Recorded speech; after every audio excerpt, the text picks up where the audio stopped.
Okay, I've been given the nod, so I can officially begin. Thank you all very much for joining us this afternoon for what I'm sure will be a really interesting conversation about Afghanistan. Before I introduce our panel, our fantastic panel, I might add, just a few words about the Coalition for Global Prosperity. So we exist to champion the UK as an international development superpower, and that's because we recognise that an effective aid budget working alongside an active defence and diplomacy strategy keeps Britain at the forefront of saving lives, alleviating poverty and bringing freedom, security and prosperity not just to us in the UK but to those around the world who need it most. And I'm absolutely delighted to be joined for this event by this amazing panel who I'll introduce shortly, but we are partnering with Conservative Friends of Afghanistan, led by Shabnam Nasimi, who's at the end of the panel, who I'm sure will say a few words about her organisation shortly. Because we have such a distinguished panel, and because it's a small room and we can have hopefully more of a conversation than a typical Q&A style event, we will dive straight in with questions. But first, our panel. So we have, to my left, James Heapy, who is the Minister of State at the Department for the Ministry of Defence, Nusrat Ghani, a Minister of State at the Department for Business, James Cowan, who is a retired Major General and is CEO of the Halo Trust. We have Shabnam, who I've mentioned, Dr. Liam Fox, former Secretary of State for Defence and International Trade, and His Excellency, the Ambassador of the State of Qatar to the UK. And I will ask His Excellency to just give a perspective on the situation in Afghanistan from his perspective, because he may have to leave midway through. So, Your Excellency, perhaps you could kick us off. Thank you very much for having me. I'm delighted to be part of this distinguished panel. Afghanistan, a country that we value in Qatar immensely, that has endured conflict for so long.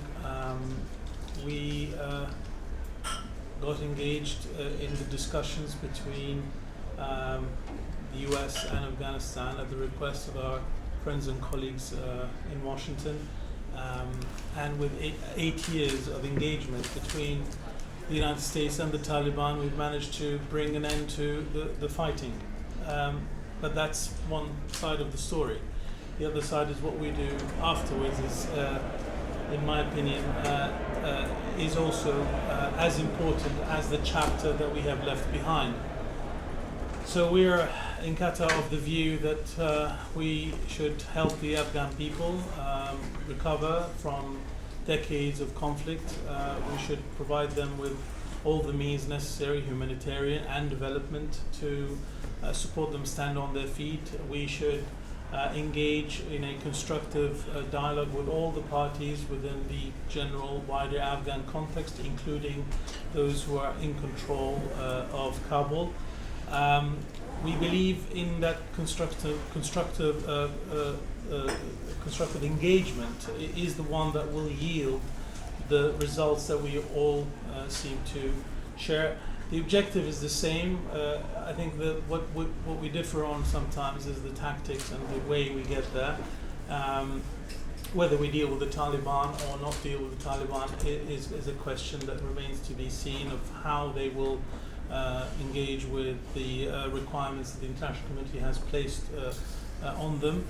Nonetheless, at the end of the day, the key objective from our standpoint in Qatar is how we can work with our colleagues, partners in the United Kingdom, the international community, NGOs, to make sure that Afghanistan can see light at the end of the tunnel, and that after 20 years of conflict, that we can put together some plan, Marshall Plan, call it, to pull it out of its misery and to put it on a path of development that could make it come back to the international community.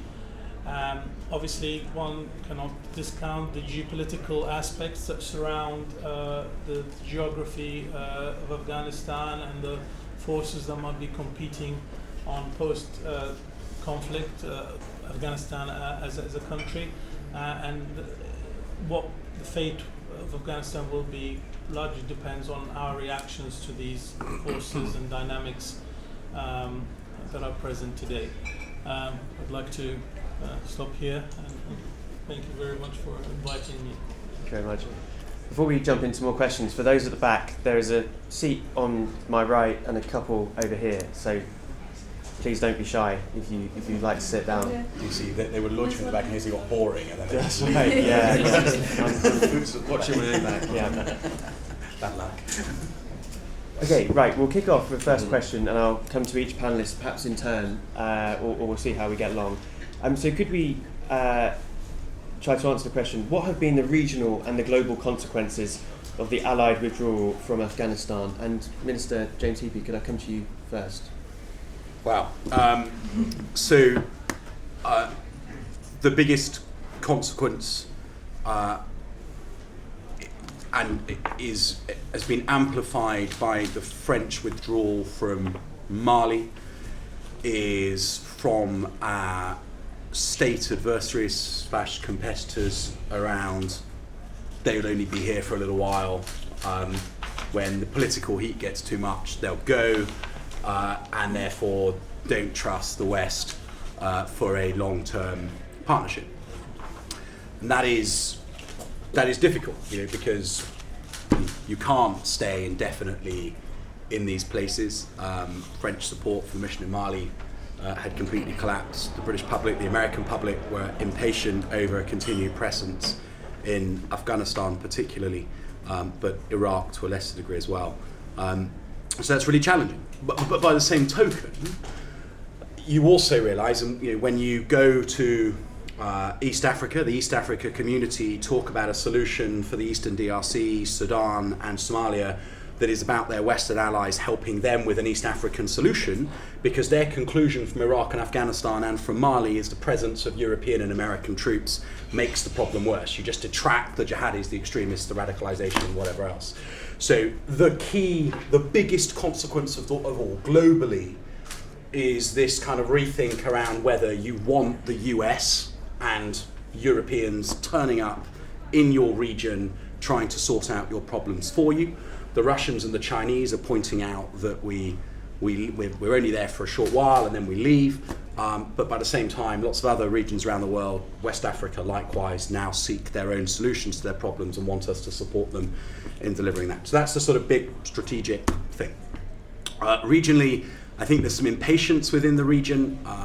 There are, I've been in Tashkent the week after, or 2 weeks after the fall of Kabul. In fact, it was very strange to go down to the south of Uzbekistan and stand on the bridge over to Afghanistan and see the flag of the Taliban flying above it. Very strange.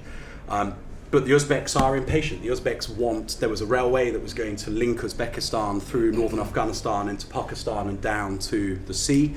And the Uzbeks would like to see everybody get on with recognizing the Taliban as the government of Afghanistan, because that unlocks a route to the sea for Central Asian states. And actually that's quite interesting, because a route to the sea for Central Asian states means slightly less dependence on an east-west route through Central Asia, which clearly favours China and Russia as sort of controlling influences.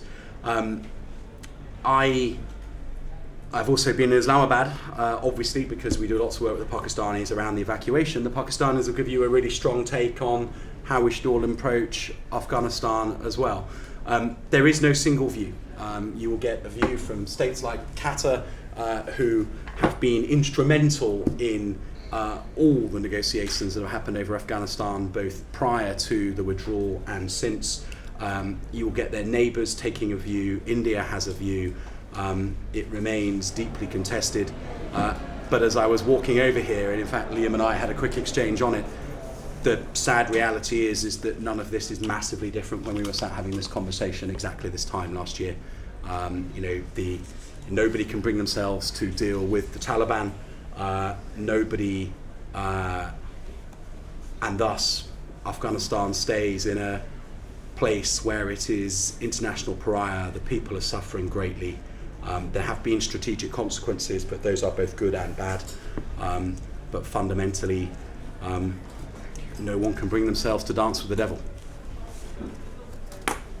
Nice to meet you. Well, Minister Heapy said it beautifully. I was just agreeing with him, and Minister Heapy's got far more experience close to the area than I have. I haven't been able to travel out for quite some time. I just want to say the reason why I'm here is because Shabnam invited me, and I've been mentoring Shabnam for some time, and I'm hoping that one day she'll join us on the green benches, but also helping set up the Conservative Friends of Afghanistan. But I wish I wasn't here. I wish we had an Afghan female MP to come and speak to you today, because this is their spot, not mine. But I have been working quite some time with Afghan women, nearly 20 years, and when the fall took place in August, we tried to raise awareness internationally that after 69 female Afghan MPs, we needed to prioritise them to get them out. And unfortunately, we couldn't get them on a priority list internationally. It became quite tricky. I'm incredibly grateful for the work that James has done in the department in working so closely with my team, and we keep putting cases forward. But there are many Afghan women still left behind that we need to work to keep alive. And it's not just a domestic UK issue, it's an international issue. And Minister Heap has already explained how difficulty we have internationally in getting some sort of acceptance how we deal with Afghan women, let alone the Taliban. That's all I wanted to say. I thought James said it beautifully when he opened up. Sure. Shabnam, we've heard a bit from both James and Nusrat just now about the regional and the global consequences. Could you talk us a bit about the impact on the ground in Afghanistan? Absolutely, and I think Minister Heapy highlighted, and Nusrat, thank you so much for those kind words, and thank you for your ongoing support to Afghan women. You've been incredibly supportive over the last year. We've highlighted sort of the regional impact that Afghanistan has made over the last year, the insecurity, this instability. But I think for a way forward, and I think something that's always been missing for Afghanistan for a long time, is what the people of Afghanistan want. Whether it's international conversations, agenda setting and conversations on the future of the country, whether it's the last 20 years where the political elite of that country, the familiar faces that we've seen when it comes to Afghan leaders for so long, they've always been in the forefront. And even with the peace process in Doha that started a couple of years ago, again, the voice of Afghans was never heard.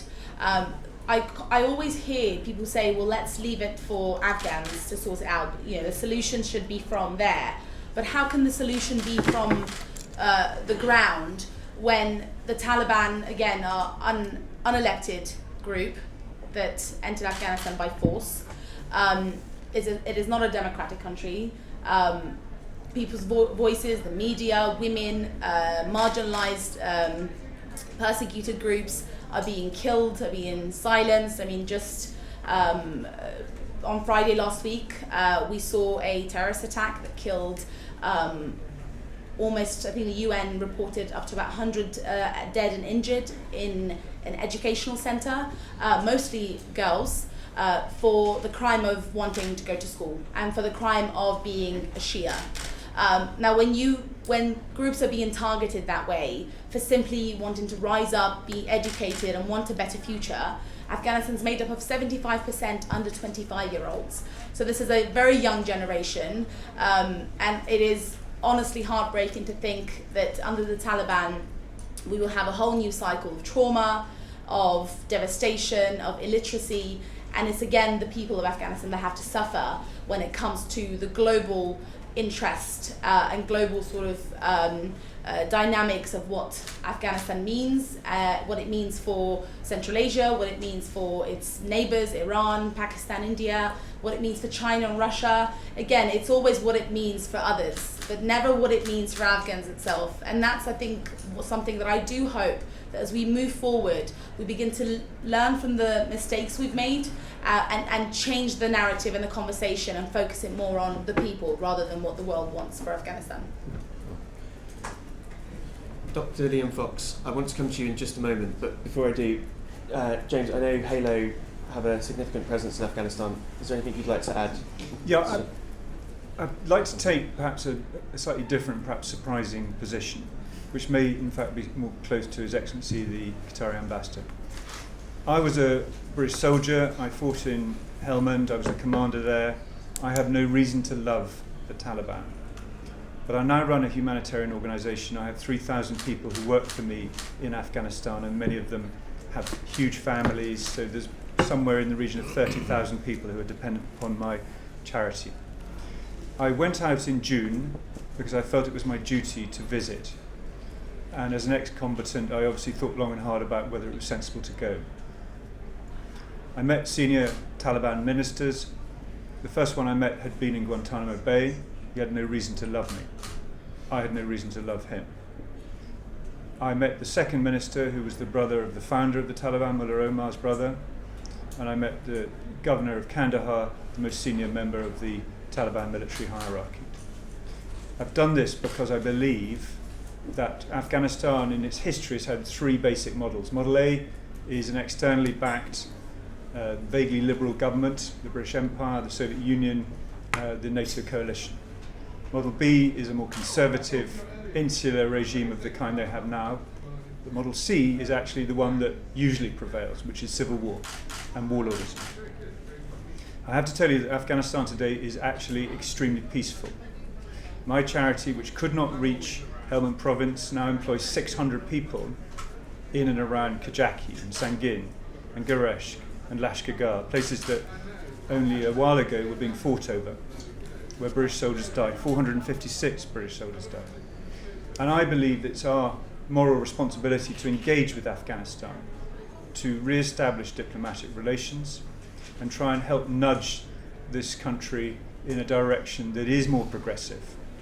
I believe that putting them in the cold locker is ultimately going to be against the interests of the people of Afghanistan. And whilst we all may be emotional about it, and we may want to respond in a certain way, I think we need to be coolly rational about it. Because if we don't, nature abhors a vacuum and others will fill it. Either ISIS in Afghanistan, ISKP, or the Chinese, or both. So I think it is time now to look at the situation objectively and to re-engage. Dr. Liam Fox. Well, as you know, I was highly critical in the Commons and elsewhere about both the speed of the withdrawal and the mechanics of the withdrawal. There seems a little point in going over that territory again tonight, but we are exactly where I feared we would be as a consequence of that. We have subjected the people of Afghanistan not just to an undemocratic government, but an anti-democratic government. We've seen the return of instruments of oppression routinely by the regime. We've got institutionalized misogyny, a highly rigid theocracy, and brutality to those who were friends of the previous democratic regime. There is nothing in it, in my view, that we should be patting ourselves on the back for. And James talks about it's peaceful. Peace is not just the absence of war or conflict. Peace also requires you to be able to live without fear and live in freedom. And I think that we need to think long and hard what peace actually means for us. And His Excellency was quite right. He's talking about how we can help with reconstruction. There's a big difference, however, between a Marshall Plan applied to Germany post-World War II and what we have in Afghanistan at present. The Marshall Plan was being applied in a country that wanted to return to democracy, rule of law, human rights, and a Western-based capitalist society. Much easier to be able to construct with those who want to be constructed along that particular model. And I think that I don't disagree with what James says, that there's no point in having them in cold storage, as it were, and freezing them out. But by the same token, we've got to recognise and be realistic about what we are dealing with. And I think it's very hard to justify spending British taxpayers' money helping a regime that institutionally abuses half of the population because they're female. And I think that we have to think long and hard about how we use the money that comes from a pluralistic society, freely given through the tax system, and how we would use that money in a way that would not be supporting a regime that to many of us is completely abhorrent. If I could just perhaps give some nuance to this. What was so interesting in my meetings was that we're dealing here with, just like most governments, a coalition. Every minister I met, if he was a Haqqani, there was a Kandahari on his right shoulder, and if he was the other way around, they were both present in the room. And on each meeting I had, I asked about women in work and girls to school. And they all agreed that they wanted to move towards this.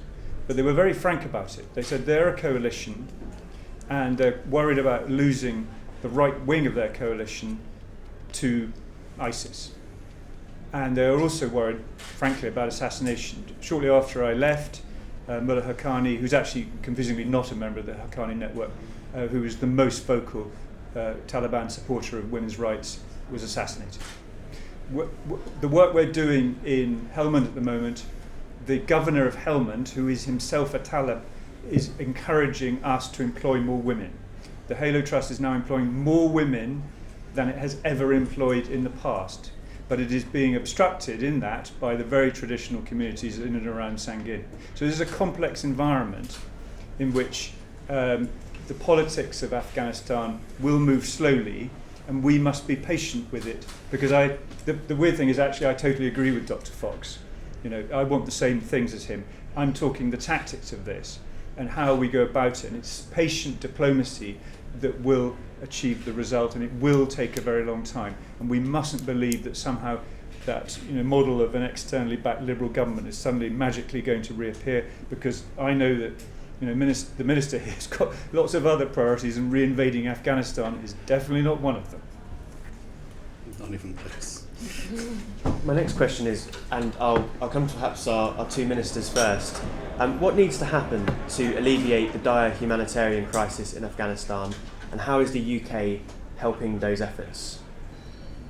Who would like to have a first crack at that? Were you at the UN meeting, James, when we made the commitment to the multi-million-pound? So there was one of the great things that we're able to do through the Foreign Office, and I think Lord Ahmed has been leading on this, is be able to convene like-minded people at the UN. And we have committed $676 million in aid to Afghanistan, and also raised $2.4 billion at the conference that was hosted in between April and March at the UN. So we're able to convene and bring people together. That was the UN humanitarian response plan. So we're able to convene. We're keeping a huge amount of profile on Afghanistan, and also we've also been able to provide a huge amount of aid too. Before I came to this meeting, and Sharon asked me quite a while ago, I wanted to speak to the Afghan women and ask them what they wanted me to say, because there's no point me sitting here as the MP for Wilden telling you what I think. They are incredibly anxious that the money that's being raised will not get to the communities they want to reach. And it may just be because the Taliban just cannot organise themselves to get the foodstuffs out, number one. The second is they're concerned that if they are identified as people that do not deserve support because they are similar to us in values and or conducted themselves like us over the last 20 years, they may not get access to that aid too. So there's a huge amount of anxiety how that aid will be distributed. And that's going to be, we've got humanitarian crisis, we've got winter coming. I think the UN said that 23 million people are at risk of dying from starvation. So it's going to be a terrible, terrible period of time. My anxiety is that the people will have nowhere else to go but to rely on the Taliban for some support. If they rely on the Taliban, they'll begin to accept their ideology more and more. I grew up not that far from Afghanistan. I was born in Kashmir. So I've known many Afghans over my lifetime. Some were far more fundamental in their faith, some were a bit more liberal. But what the Taliban have done, they've bastardized the Islamic faith. They see women like me and Shabnam as an abomination. We are not equal to men. We have no space in their society for equality. And it worries me that if we don't, first of all, keep alive the educated men and women of Afghanistan, will have to go back and rebuild the country, or we allow Afghans who are desperate for support, and the only way they can get support and to thrive is to get close to the Taliban. We're losing them further and further ideologically. It'll be even harder for us one day to help build Afghanistan with Afghans on their terms if we don't keep, first of all, the people we need to keep alive who are on the Taliban hit list, and second of all, do what we can to support regular Afghans so they don't think the Taliban or their ideology is the only way forward. I am pleased that we've been able to raise money. I'm pleased that we're convening. I'm just anxious that if we listen to what Major James said and we're patient, who's going to be left? how many Afghans are going to be left to rebuild Afghanistan? They were in power for 17 years. 20 years of some sort of peace meant only 69 female MPs ever elected. We can't wait for 17 years and 20 years for some sort of representation in the Afghan government by Afghan women. So I'm trying to be optimistic, but I'm struggling. So let's just make the key point that there's money that the international community have raised. There's more money I think the international community would send. There are partners in the region for Afghanistan who care deeply for Afghanistan, who would assist Afghanistan with nation building if the Taliban showed any appetite for doing so. But at the moment, the people who have the competence to run Afghanistan and to manage the Afghan economy and to manage the Afghan agricultural sector and everything else are fearing for their lives and trying to leave, or the Taliban are positively pushing them away from positions where they can be part of government. So it's right, it means that what we're frankly doing to alleviate the situation is getting money in through the UN as best we can, but it's an entirely UN administered aid program, which means it has the reach only of where the UN can really get to. And then other than that, it's for evacuating the people who have a right to come. But that's a wholly unsustainable situation, given that most of those people are the people that Afghanistan needs to run the country. And the relationship that the new government is having with Islamabad feels particularly perverse. And I know it's been a tense relationship throughout the last couple of decades, but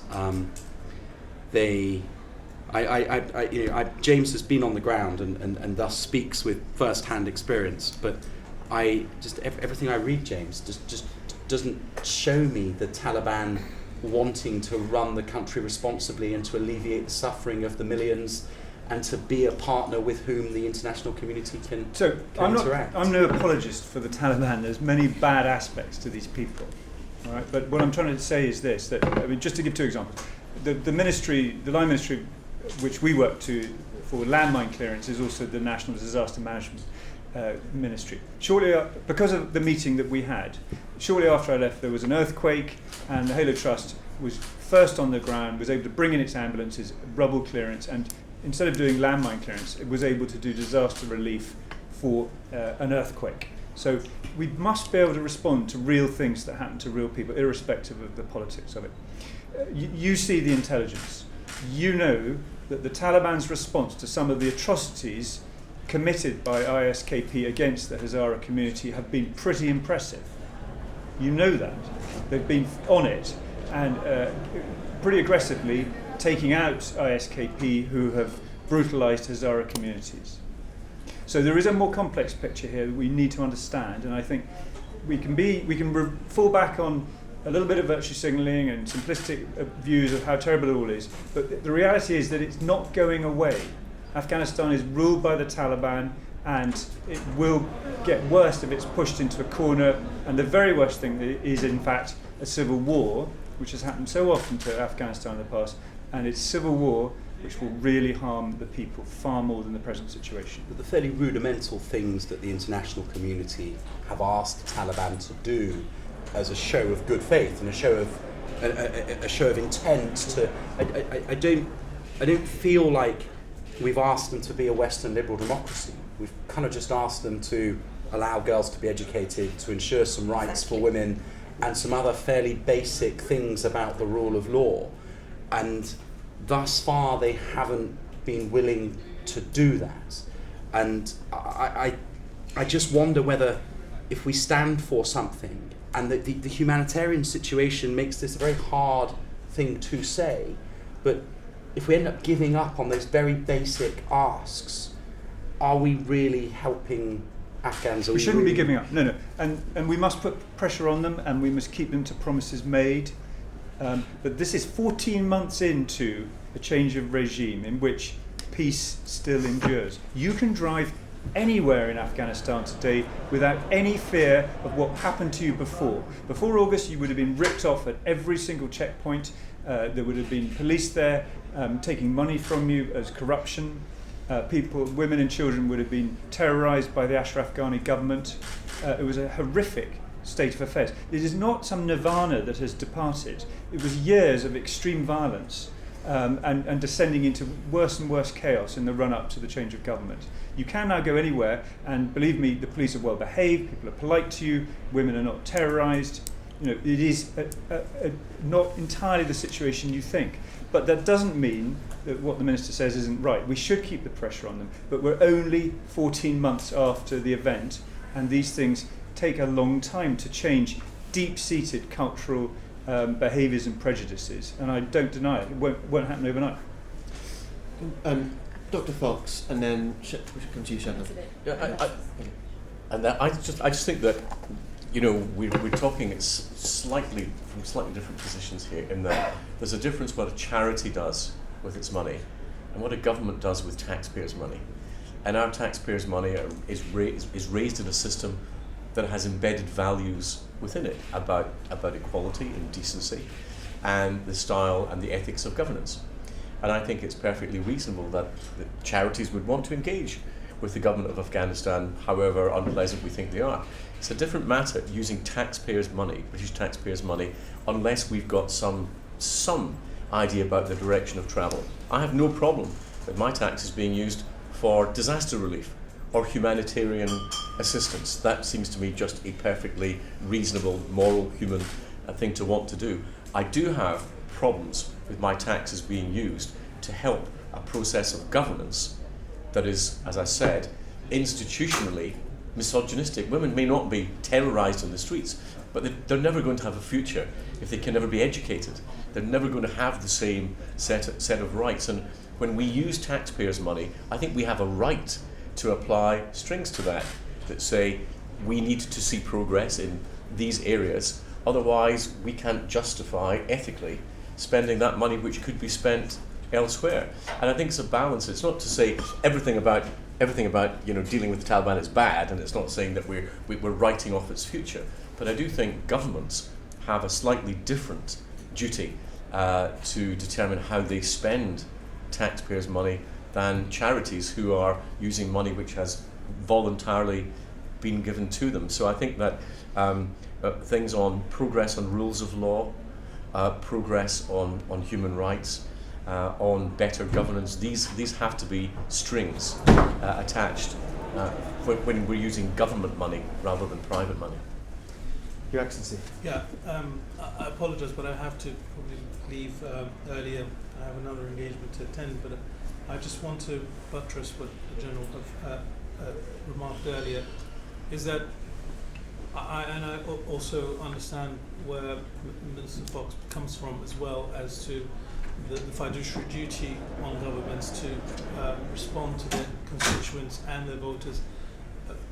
But in between these two positions, I think one could think of a middle way, because as the General earlier indicated, we have three options: civil war option, a government that is weak, supported by external forces which will collapse at the first test, or a government that we might not really like or fathom, but one that is in control and can provide a degree of stability for which we can use in the interim, and with that, as I said, and I caveat, and I make sure it's under constructive engagement. That does not mean giving up on any values that we might hold, but that means allowing time, given the history of the place that has been ravaged with war for well over 3 decades, and only time will be able to prove us either wrong or right. I believe that it will prove us right if we have that patience to engage, patient diplomacy as referenced by the General, and so that would require collective effort. Countries like ours, the UK and friends and other partners can engage in that process and see them through. I tell a story all the time, and I'll conclude with this, is that when 70 years ago the Gulf was in a similar condition. If you were to ask anybody in the Gulf states about some of the values that we hold dear today, they would probably not follow through. But because of the openness of our Western partners and allies 70 years ago, we managed to progress in the direction that we have done so. And today we have 3 cabinet ministers in our government. We have women in leadership positions in Qatar. We have, in foreign affairs and defense, we have fighter pilots flying Typhoon planes from England, and they're all Qatari women. I mean, who would have imagined this 70 years ago? If it wasn't this pragmatic but still value-driven approach that the UK have showed, the US have showed in engaging with the Gulf, and that took us really a long way to be where we are today, and progress is still continuing. I'm not saying we stopped or we should stop. In fact, we should do more. But I believe that Afghanistan is a case that could follow that historical model if any analogy is to be drawn. Otherwise, I'm afraid it will slip into civil war or be caught in geopolitical battlefields, especially in the current climate, for which after 20 years of war and $2 trillion of money spent into it, the country will be in hands that are not necessarily friendly. So on that, I would excuse myself and apologize as I have to meet my other colleagues from the Arab League. But again, thank you very much for inviting me. Thank you. I'll take this as a memento for As the ambassador leaves the room, we should say that, frankly, the UK government would be getting nowhere with Afghanistan if it weren't for the incredible facilitation that the Qatari government offers. So, thank you, sir. I want to come to questions from the audience, but before I do, Shabnam, you've been waiting very patiently to come in, so please. It's okay. I think everyone raises critical and very important points when it comes to the future of Afghanistan. But I would have to say that on a number of points, I very much disagree with James from the Halo Trust. The General mentioned that the situation's far better. We've got more women in jobs, and the police are nice. I would very much reiterate that that's definitely not the case for the women that I've been working with, those who are in hiding, the journalists, the activists, the teachers, the civil society activists, those that played a very critical role in the establishment of a democratic, free Afghanistan over the last 20 years, those who have been pleading us to evacuate them, who have found it very difficult to apply for the resettlement programs for many parts of the world, including Europe, who are still at risk. And I honestly, over the last year or so, I don't think I've heard one case, a positive case of Afghans living under the Taliban. Now, you also mentioned that it's a cultural, it's a cultural thing, or that it takes time for Afghans or the Taliban to adjust to this modern or developed somewhat Afghanistan, this sort of forward-looking Afghanistan that the West created over the last 20 years. I would again disagree with that, because it's not a cultural thing. The Taliban very much are governed by their very narrow-minded view of the role that Afghans play. Actually, there was an interview that was recently had with one of the ministers of the Taliban interim government, where they said, do the people accept you? And the Taliban said, which people? We don't care about the people. We rule Afghanistan based on our own rules and our own rights. So I don't see any future, whether we give it time, we give it another year or another 2 years. There is no future in which the people of Afghanistan will be given the right to live by the values that they very much accepted over the last 20 years. And I know it's a very contentious topic. People have said, well, we've imposed democracy on Afghans over the last 20 years. I would say that's far from the truth. People embraced it with everything they had, and they wanted to live with the right to go to school, the right to stand in public office, to the right to have an active role in society, the right to go to work. Over the last year, not only have women been restricted from going to work, but there's no employment opportunities for people. The Taliban are not capable of governing. Now, I'm not saying that there's, like the Minister Heapy mentioned, that there is no form of intervention or invasion that we see in our cards for any time soon in Afghanistan, or a sort of a coalition going back into the country. But it's also not right to say we've got to accept the situation and this is what it is, because if that's the case, over the last week we've seen what's happened in Iran and the cry for support from the Iranian women, and actually that started and sparked another resistance over this week from women in many provinces across Afghanistan.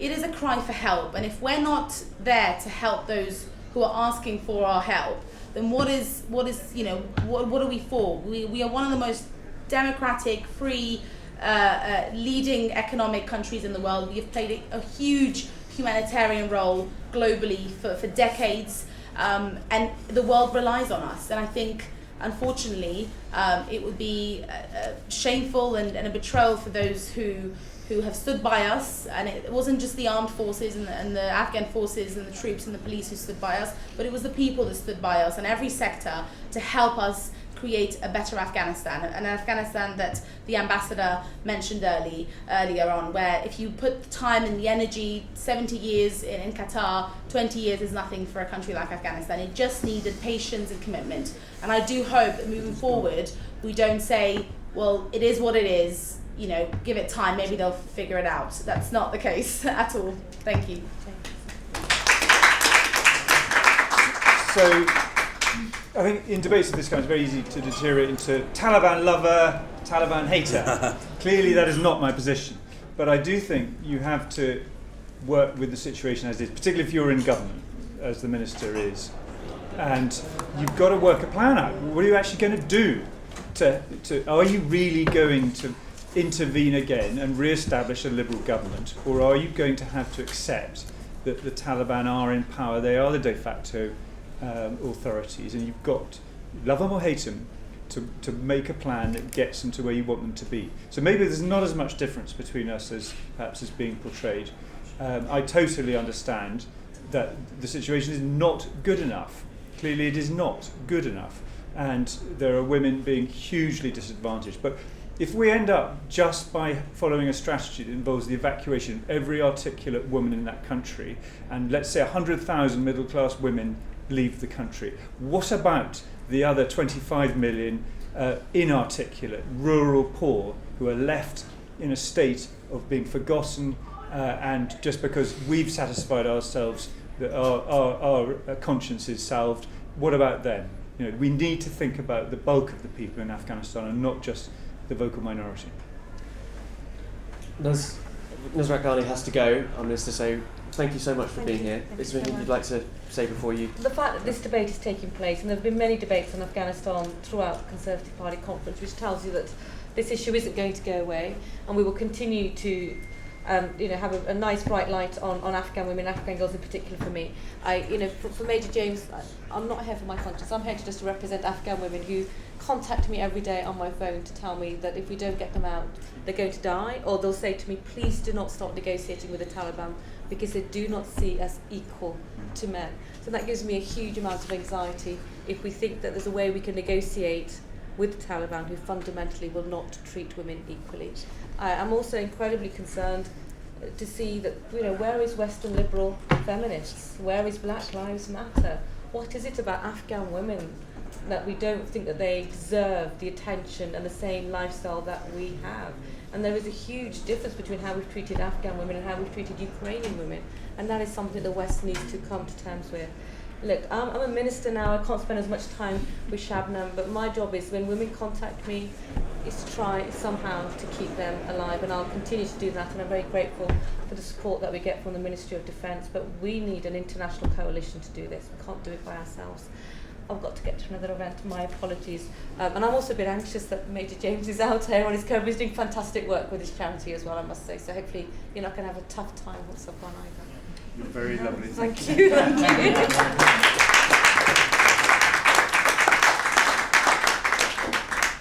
Thank you all for being very patient. We'll now turn to some questions. Claudia, I think your hand was up first. Yes, so I've been going up and go down. for it. Thank you to that, and I'm sad to see the Minister leave, because I think the point you made at the beginning about where the women in Afghanistan voices are is really important. Thank you. Thank you. And I think I'm going to build a lot on what Shabnam said, but it's just, while we're kind of having this back and forth, I guess to an extent, about what the right approach is, which I'm assuming is a discussion that's being replicated in roundtable discussions across the world, in the UN and everywhere right now.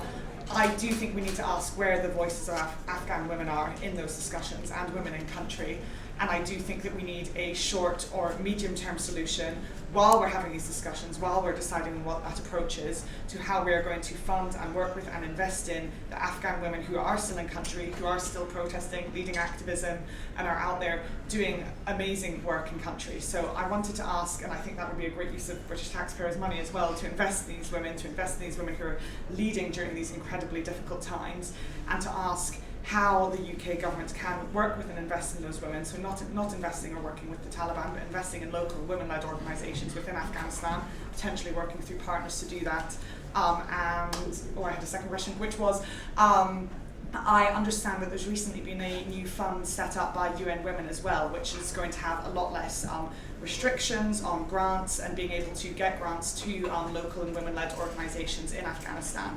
And I wondered if the UK government would consider putting money into that UN Women grant scheme, so that Afghan women have access to those funds.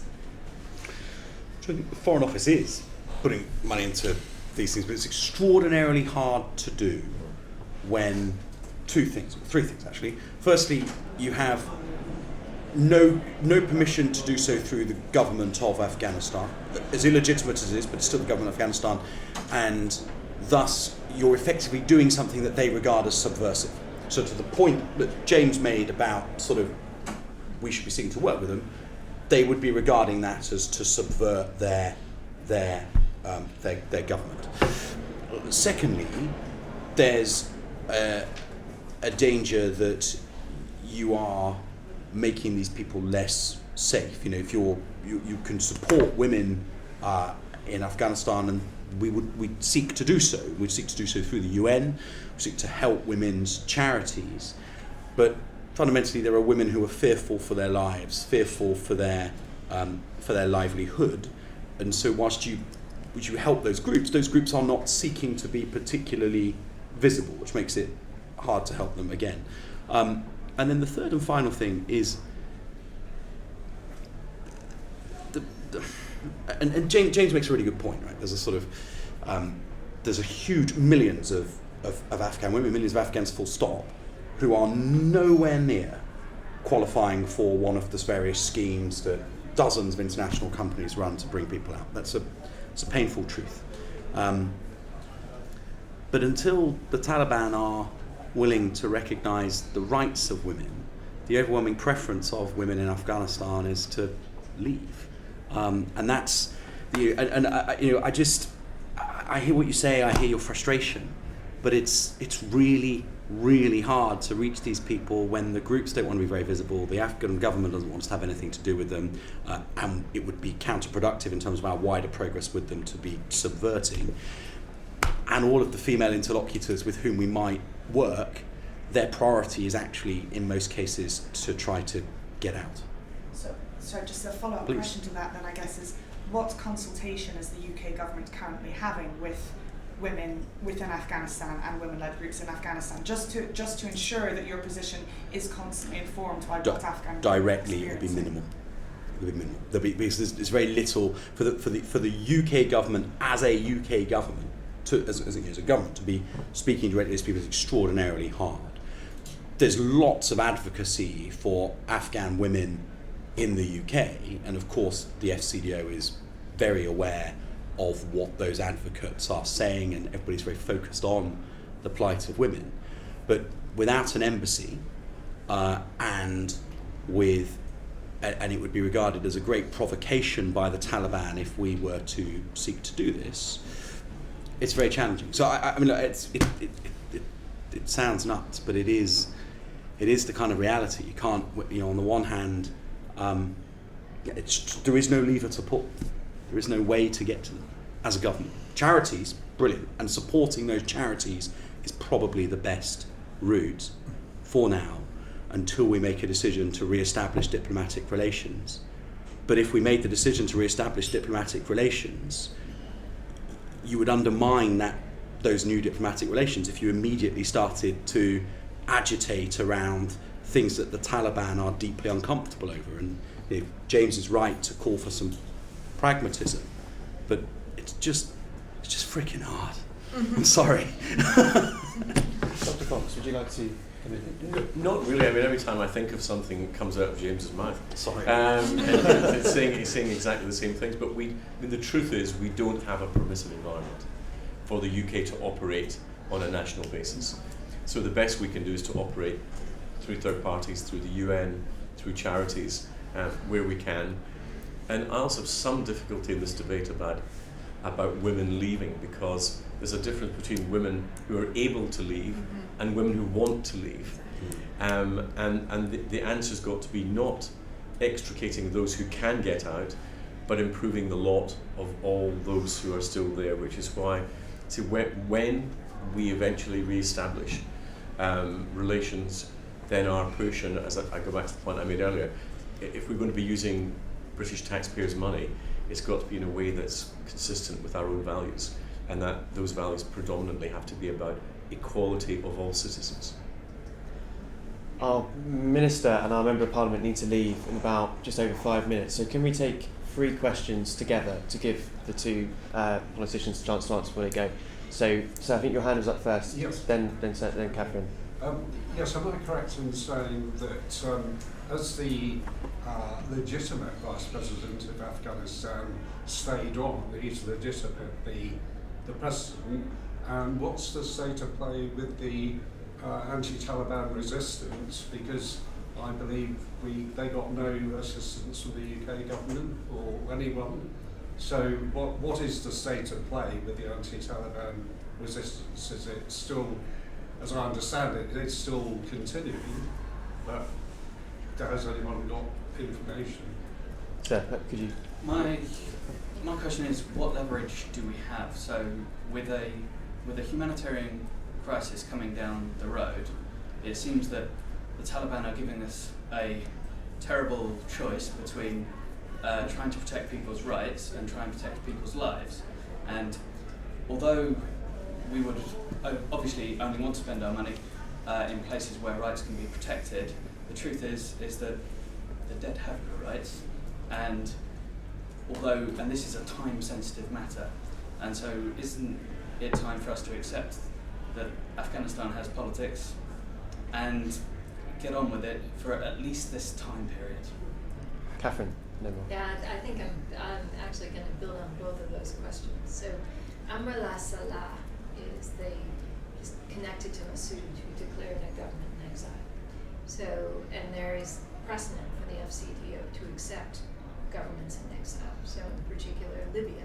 So, the FCDO took the lead on that. It seems to me an interesting interim measure to say, let us recognize a government in exile, because that would release funding, particularly funding sitting in the US. There's about $3 billion of central bank funding that's sitting in the States that could potentially be released to a government in exile. Is that something that you're looking at, or is other governments looking at? It seems like an interesting interim step. If it's okay with the other panellists, I'll ask the Minister and Dr. Fox to respond first because they've got pressures on time. Well, so on the question of, should we just accept it? The answer is no. We shouldn't just accept it. When it comes to humanitarian aid, disaster relief, as I said, I've got no problem whatsoever. Humanitarian aid is humanitarian aid, and we give that aid because it's the right thing to do in all circumstances. But the idea that we would structurally help a regime whose values we find frankly repugnant is not to me acceptable. I couldn't in Parliament vote for the use of taxpayers' money to assist such a regime. I have no problem sanctioning money to help people who would be starving, who would otherwise die, who require relief from an earthquake. That's fundamentally a different question. But I don't think that because we can't change immediately the nature of the Taliban, we simply accept that that's our lot and we have to stick with it, because that's to abandon those to whom for 20 years we tried to give a better way of life and a better set of values. But will we not need their cooperation? But we can't just do that and say, because no matter how bad your regime is, we have to cooperate with you. That's not how an ethical foreign policy works. So I think just because the Vice President stayed on doesn't give legitimacy to a government that took power by force from the Ghani government. International law I'm talking about. So we no. I mean, because the fact, I don't think that there is clearly no continuity from the Ghani government to the Taliban government. There is no legitimate process by which the Taliban have become the government of Afghanistan. So no. We're not funding resistance in Afghanistan because the resistance in the Panjshir petered out very quickly. There's no credible Northern Alliance type resistance. The most credible resistance is Islamic State in the Khorasan province, and we definitely ain't giving them any cash. The problem with sitting next to Liam is every time you think of something to say, he goes and says it. I completely agree on that. Yes, there's an impatience to re-establish relations. There are some countries that have re-established relations. But we stand for something, and look at the macro arc of this century and what the competition is. Competition between authoritarianism and democracy, between repression and freedom. How on earth do we have that conversation in countries all around the world if we're saying one thing across Africa, South America, Southeast Asia, the South Pacific, and then out of expediency we're turning around to a brutal, barbaric, misogynistic regime in Kabul and saying, well, we'll recognise you because you've held out for 15 months and not done what we've said yet. And I think the difficulty with your government in exile point, although I'm going to take it away and ask the question because I've not really heard it said before, but the difficulty is I just cannot see any route by which that government in exile returns to being the government. And so effectively, are you releasing funds to a government in exile, but they have I can't see where their agency is in spending that cash meaningfully within Afghanistan, because the structure of the state is so depleted, and what does exist, it's so completely in the gift of the Taliban. But I'll take the question away because I hadn't heard it put like that previously. Yeah, well, potentially it could help the diaspora, which is an interesting follow-on point, right? You have millions of people moving. So if we could use that money to help the diaspora, potentially create a government in exile. Yeah, interesting. Can I just say, I had an uncle who was in the Royal Marines. He was killed in Cyprus by Ayoka. We negotiated with Ayoka, and President Makaras became the president. My father was shot by the IRA. We negotiated with the IRA, and Sinn Féin is now a major part of the constitutional process in Northern Ireland. All wars end in negotiation. Britain has a wonderful reputation for statecraft and for observing how to conduct diplomacy and make the world a better place, not through a naive adherence simply to ideology. That is the tradition in this country, and ultimately we need to be cool about it and think what's really in the interest of the people of Afghanistan rather than our own consciences. Except, almost, we didn't negotiate with Nazi Germany. We defeated them because their ideology was so evil. So not all wars end in negotiation. Correct. And so we could reinvade Afghanistan. No, I'm not saying that. I'm just saying that it's not a justification for talking to a regime that we find abhorrent. And we do have to hold out for the values that we actually support. And through our mission to Afghanistan from Doha, we do engage with the Taliban in Doha, and Simon Gass, as the Prime Minister's special envoy to Afghanistan, has on a number of occasions been forward from Doha and been to Kabul to have. So there are sort of There are discussions through which we are seeking to have influence, but our ask is really simple, and it's the same ask as the United States, as Canada, as France, as Germany, as so many other countries that we would see ourselves as like-minded with. And it's really, we're not asking for elections tomorrow, we're not asking for free, fair, open democracy, liberal media, it's simply a couple of really basic asks for the Taliban to show some good faith with the international community. I think everybody wants to have a diplomatic relationship so they can get to work on the enormous humanitarian crisis that is unfolding in Afghanistan, and this winter will be every bit as bad as last. Yep. But if they just won't give that tiny bit, then how on earth can you think they're showing willing? I really don't think we're asking for much. I'm mindful that the Minister and Dr. Fox need to go. Shabnam, final word, 30 seconds.